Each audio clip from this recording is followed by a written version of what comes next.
Hey guys, today I'm going to show you how to free up your shifter on the transfer case for a 100 series Land Cruiser. This also applies to a LX470. The first step when you get inside the vehicle is to remove this center console piece. The only thing holding this in are a few clips around the outside. There's no screws or anything. The only thing you need to do is take off the shifter knob off the transfer case shifter. So just screw that off. And then the way that I found was easiest to get this out, and I already did remove it, it's just kind of sitting in here, but is to kind of put my hand in here, get a good grab on the plastic in the cup holder, and just kind of start yanking on it. You're gonna have to use a little bit of force to get that out. Once you have this piece up and out, it helps to put the car into, take the car out of park. So just put your key in the ignition, put your foot on the brake, and back out of park. That'll help you take this off over the top of the gear selector. And then keep in mind also there are some plugs here for your seat warmers, as well as for the second start and power here. So just go ahead and unclip those. They're just these standard little clips. You know, you want to be careful with these. You don't want to break these off, but you know, you just push down on this and then it'll slide out. The next step here is to remove the shifter boot off the transfer case. So for this, there's going to be 4 bolts around here. They're 12mm bolts.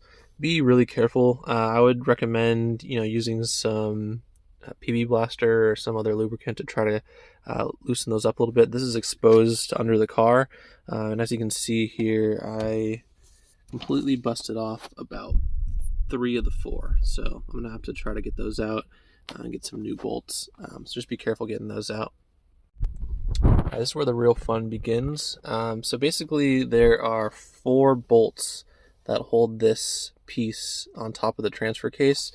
This is basically just like a sealed compartment for the shifter mechanism, and that's where it gets corroded in there and it locks up. So there's 2 here which are easy to get to. Those are 12mm again, and then there are 2 more over here which we can't access from the top, and we have to get to from the bottom. The next thing here is removing the shifter linkage. So it's a little tough to see here, but there's basically a nut that goes through a bolt, and then that goes into kind of like a ball joint on the shifter. So we need to remove that nut in order to drop this whole assembly. Otherwise there's like a long linkage, and there's only 2 bolts at the back of the linkage, and those are really hard to get to. So this is your best option for getting the linkage off the shifter here. So what I've done is from underneath, let's see if I can get this. So basically I have a vice grips, some Milwaukee vice grips that are like needle nose. I'm holding on to the side on this side, and then on this side I just have a 12mm square wrench that's holding on, and I'll show you in a second here how I'm kind of doing that underneath. So here's the underside view of the transfer case shifter linkage that we have the vice grip set up on. So you can see here we're between the drive shaft and the catalytic converter on the passenger side. You can see that vice grip setup, and we're going to try to get this out. So here's a demonstration of what I have going on underneath the car. Keep in mind the bolt that's in the car, it's not actually threaded, so don't worry about messing up any threads. But essentially I have the vice grips holding onto the left side, like I said, and on the right side I've got the wrench, and then I'm kind of doing this like grip under there because it's hard to get 2 hands into that space, and I'm kind of just doing like I'm just pulling this together like this underneath the car, you know, readjusting the wrench and then pulling it back together. That's the best way that I've found to kind of get that nut slowly worked off. Definitely use some PB Blaster on this nut because this is living underneath the car. Mine's pretty corroded. I definitely struggled with it. I also used a torch to heat it up a little bit. That seemed to help. So, you know, give that a try if you're having some trouble just with PB Blaster. Alright, so under the car, I'm on the driver's side here of the transmission. Looking up towards the top underneath the car, you can see There's the hole, that kind of yellow thing is the hole for the gear selector.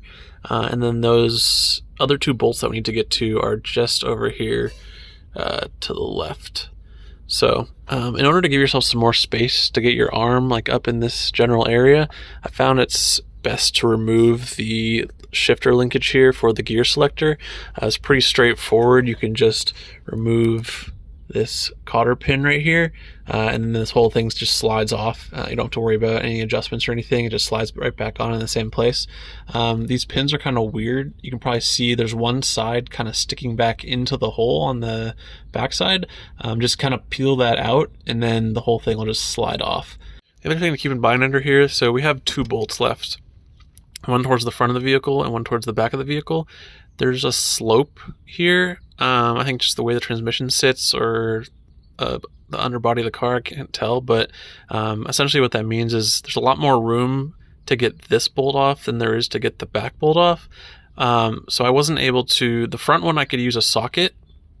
The back one, there's very little headroom, so I had to use a box wrench.